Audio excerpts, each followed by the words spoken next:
This is a CSIS podcast, bringing you the latest strategic insights and bipartisan policy solutions. For more analysis from CSIS, subscribe on iTunes U.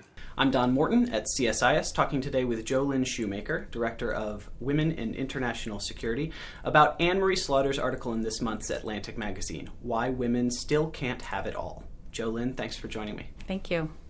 Now, Dr. Slaughter's article has generated a lot of comment, and it touches a topic that you focus on every day: how to advance women's leadership in the foreign affairs and international security fields.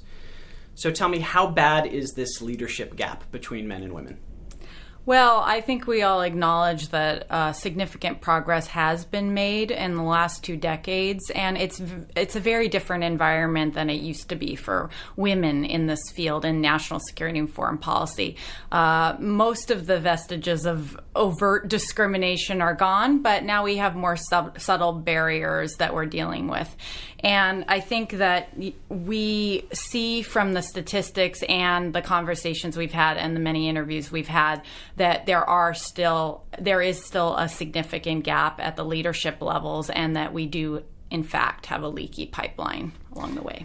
Now, you guys have a pretty robust membership group as part of Women in International Security. What do you hear from your members when you get together, and what kind of dialogue are you having behind the scenes?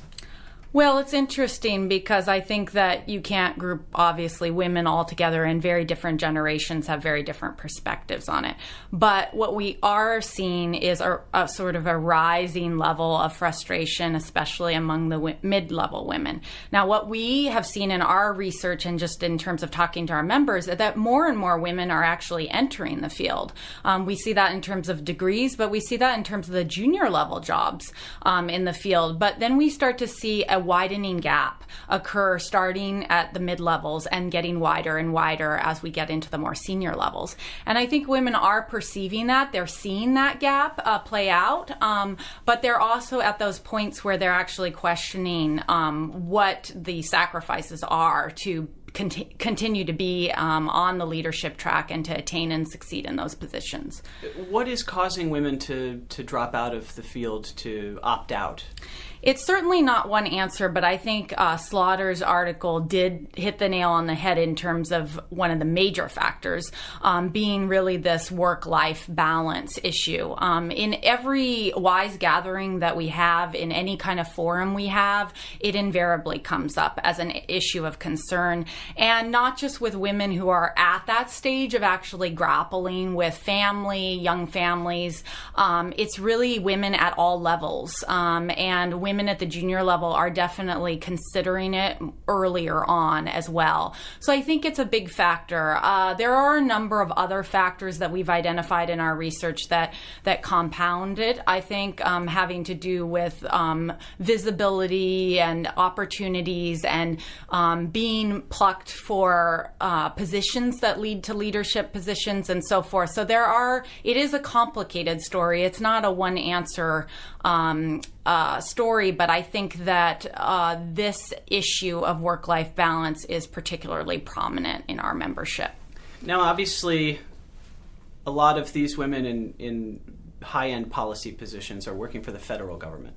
What are agencies doing? What is the government doing? Have they made taken any steps to introduce more flexibility into the work environment?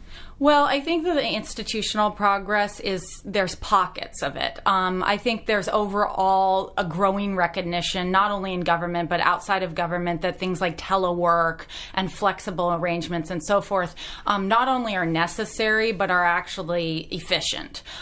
It hasn't quite trickled down into all of the sub areas of this field, though, and all of the agencies. And I think that there are pockets of initiatives in play, but the larger problem is not only filling the gaps institutionally where those gaps are still, but also that there's a cultural resistance in many of these environments. And that seems to be the larger problem, because even if the policies about work-life balance and flex time and part-time are on the books, the fact is that many of our women feel that they can't take advantage of them, and that there are perceptions, negative perceptions associated with that. So there's a larger cultural shift that needs to happen in these environments. So as we look at this problem, what can we do? What are some of the concrete ways we can help shift the mentality and culture in the workplace? Well, when we did a report looking at women in the executive branch that we published in 2010, and we really looked at not only the findings that we were hearing from over 90 women that we interviewed, but also what some of the recommendations would be to go forward. And we tend to think of them into 4 categories. Leadership is, I think, crucial, because those at the top levels really need to be aware that they're setting an example for others, and to really use that voice and that platform to speak for the importance of some of these issues, like advancing women, obviously work-life balance, mentorship, etc. And then to set that tone all the way through the organization.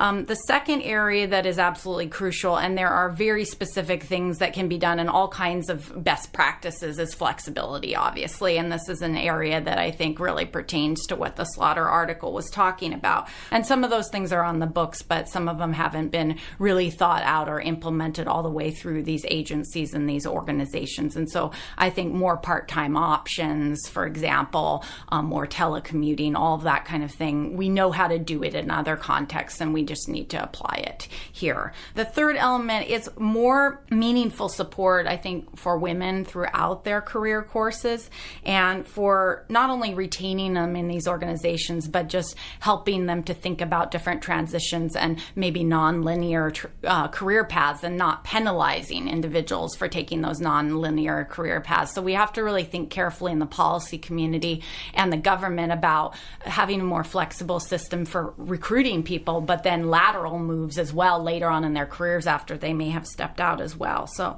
and then the fourth area, which is very important, is of course mandates and resources. We need the mandates at the top so that everyone else in the bureaucracy kind of, implements it. But we also need to devote some resources on the to the outset of setting these things up and making them very meaningful and so that they're utilized. And I think that's obviously a challenge in this environment. But, if we value this and we value trying to get more women into leadership positions and having more diversity in those highest ranking levels of policy making, then we'll value putting some resources into it.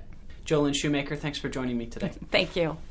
You can find out more about women in international security at csis.org/WISE, WIIS. For more from CSIS, including our latest audio, video, and publications, subscribe on iTunes U or visit csis.org.